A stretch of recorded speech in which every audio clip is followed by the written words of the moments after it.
Estem fent una passejada per l'Horta i Marxal de Castellar Liberal. Estem mirant algunes coses que n'hi ha per ací, per a la gent que no les conega, que siga de València.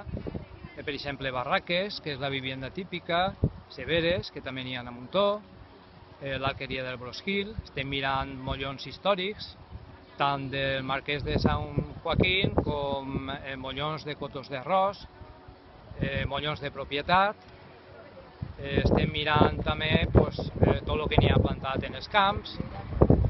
Hem anat i hem visitat els sequers, els magatzins i el port del Tremolar, i hem vist també folls morunos i sénies. I encara ens queda un poquet més de recorregut, que a lo llarg del recorregut anirem mirant i explicant tot el que n'hi ha.